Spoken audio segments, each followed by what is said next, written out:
I love going to the cinema. It's one of my favorite things to do. I think it's magical and pure escapism.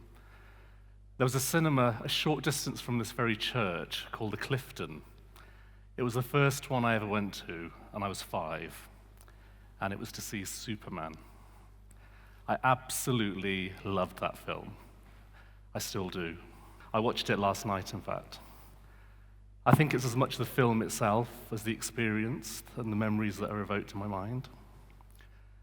There's something about childhood memories that are really special when they still make you feel happy and safe a lifetime later.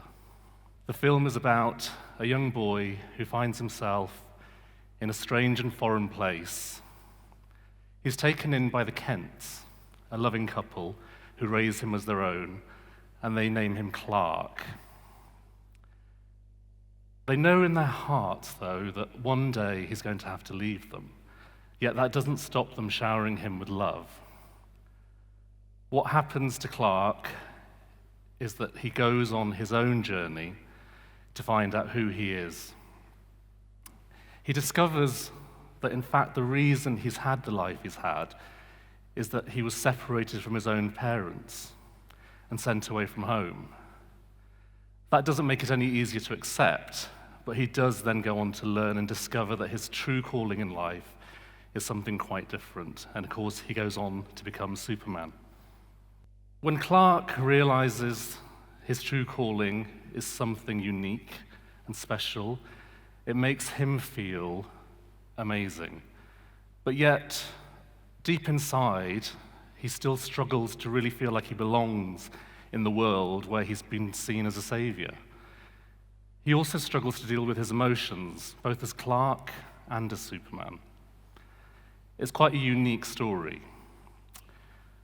Looking back, I think that I loved Superman because he's everything that epitomizes a hero to me. He was strong, principled, loyal, but also vulnerable. Like Clark, I'm also fascinated with self-discovery, which is partly why I became a social worker. I found myself working in fostering and adoption from an early age, and I don't think it's any coincidence because, after all, Superman was a foster child. I think that my work with children who were separated from their own parents, living far from home, and also seeking to find themselves mirrors the film. So clearly the film really did influence my life in lots of ways. Clark was one child, but I work with many others, and I've done so for 22 years.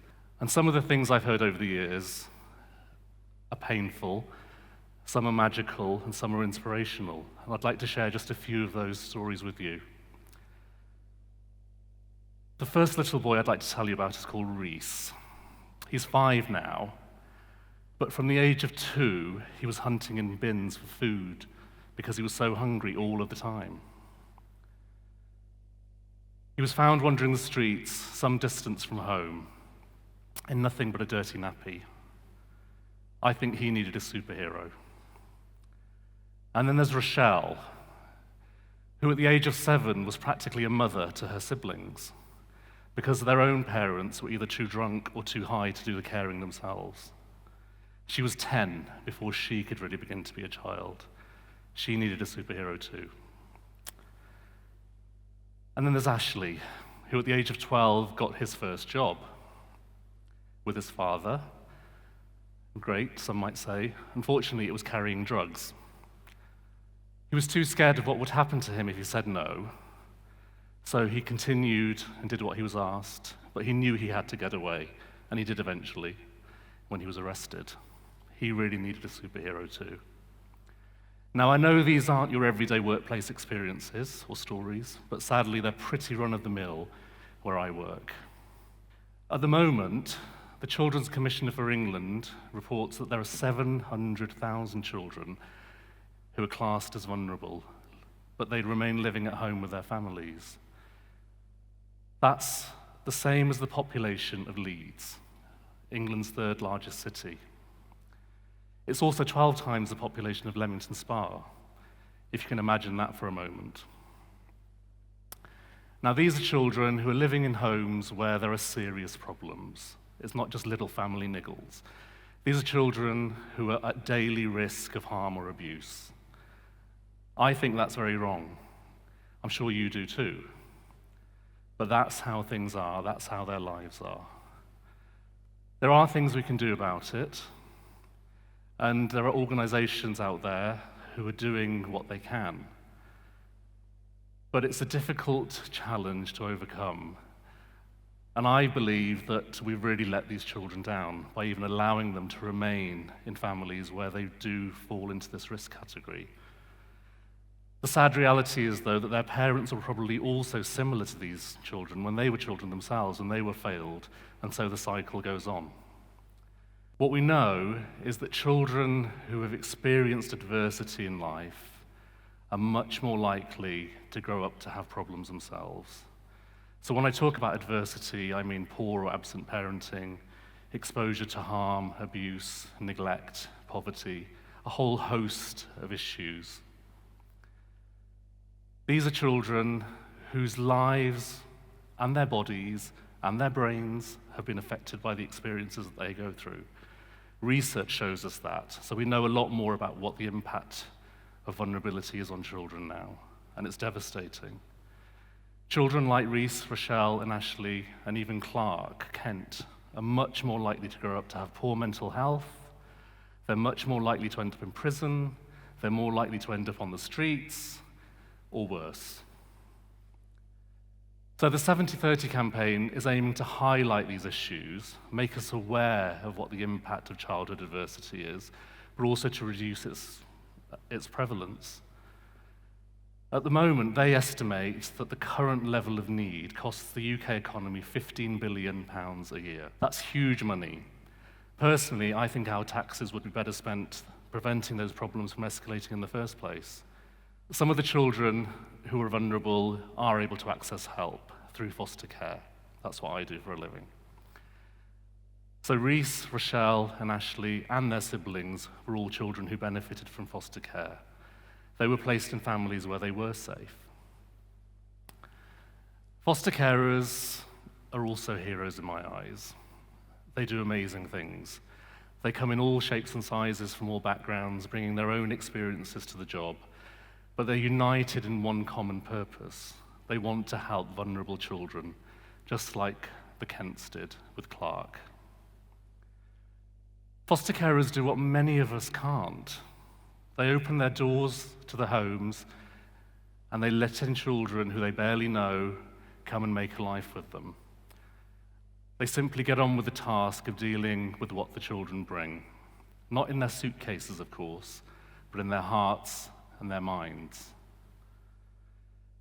Almost all foster carers, without exception, and many adopters for that matter, over the years, have said to me that they didn't ever think that they could do what they do. They didn't think they were the right sort of person. They didn't think they could cope with the problems. Yet here they are. Foster carers also tell me that what keeps them going are the achievements that they see in the children that they're caring for. Without some positives, it's very hard to do any kind of job. So a child who gives them a spontaneous hug can be amazing, especially when that same child had previously been too scared to come near them. Or a child who brings home a reading award, having always been behind at school. Or a teenager arranging a sleepover with their friends, having never had friends. Simple things for most children, but massive, massive achievements for the children I'm talking about. Now, it's really, really difficult for foster carers to do this on their own.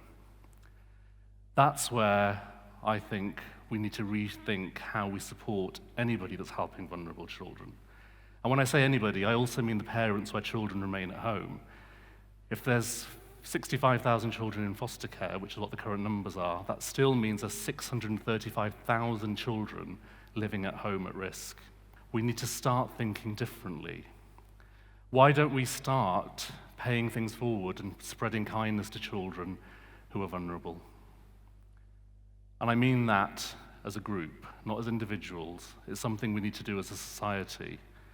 The concept of paying it forward has been applied in all sorts of ways, but when we talk about children, what I'm really talking about is getting to the core of their issues and helping them with simple actions.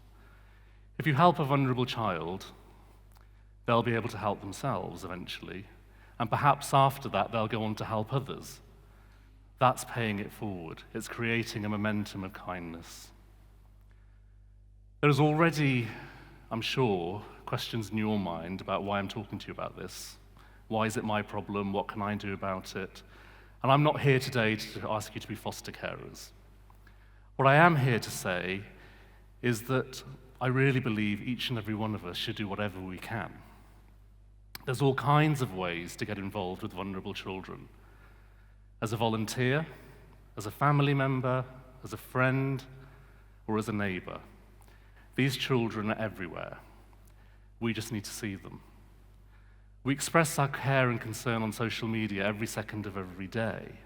I see it on my tweet feed all the time.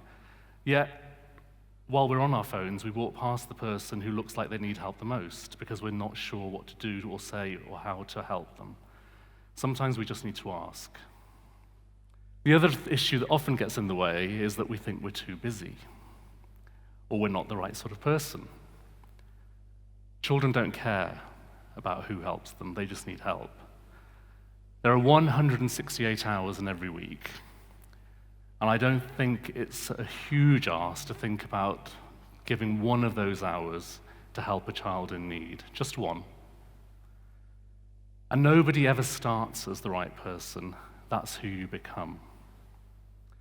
There are already organizations, great organizations, one of them is actually called Become, who help vulnerable children. They do some great work, as do other organizations like the NSPCC. Of course they need donations, they're charities, but what they really need is time and skill. So whatever you have to offer, my view is put it forward and help. And you kind of think, well, I need a motivation. Simply hearing about vulnerable children or numbers isn't often enough. But the great thing about kindness and doing something from the heart is that it does give back.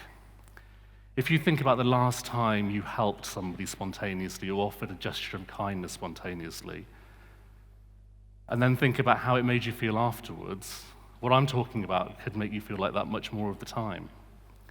It's simply another way of offering help and support. And I'll let you into a little secret. One thing that I've heard repeatedly from children, particularly vulnerable children, is that just having one caring adult in their life, doesn't matter who it is, makes a huge difference to them. It changes how they feel about themselves, it changes how they see their future. So there's absolutely nothing stopping us, any one of us, from getting involved with a child and helping them edit their life film and to change the ending. So it might sound inconceivable, but it's possible because I see it happening all the time. Not just in films like Superman, but in the children that I work with and care for. If you remember Reese, who was found on the streets, he went on to be adopted by a single man. Reese still has his difficult days. Some days are harder than others. But having a dad who believes in him and is there for him has changed his whole world. He's a different boy. It's amazing the transformation in him. And Rochelle, who was caring for her brother and sister, she's now living with foster parents of her own. She no longer lives with her brother and sister because it was felt she needed her own space to be able to thrive as an individual, and it worked. She's now, for the first time, becoming her own person and is a little girl again. And Ashley, who was arrested, he went on to live with his grandparents. They were absolutely horrified with what had been happening to him. They were living abroad at the time, so weren't aware. And what they have found is a very scared little boy who's no longer scared because his father's now in prison. So he knows he can't be hurt. He can't cope with school, unfortunately, because he's missed so much of it over the years, but they're working really closely with him to try and work out what he wants to do, what he might be good at, and then explore options to help him make a success of his life. So when children are vulnerable, I really believe, from my personal values and my professional experience, that they need to become our shared responsibility. It's not for one person to step forward, or just a small handful of us, but for everybody to come together and do whatever they can to help these children, because they are the future. What makes a difference to children, as I said earlier, are the actions and changing how they feel. And you can be that one person to change how they feel about themselves. You can change how they feel, because if you reach inside yourself for your inner superhero, who is there, trust me, I've seen it happen so many times I can't even begin to tell you. Your inner superhero will help you to do things that you honestly will today think are humanely impossible. And what you do by taking such an action is you help a child to feel differently, and the impact of that, as I said, is immeasurable. But also, you give of yourself, you help that child, you help their life, and by helping their life, you change the future, not just for that child, but for you and for all of us. Whatever action you may decide to take after today, I'd really like to hear about it. If we share inspirational stories, they can only inspire others. And the message I'd like to leave you with is that no act of kindness was ever wasted. Thank you very much.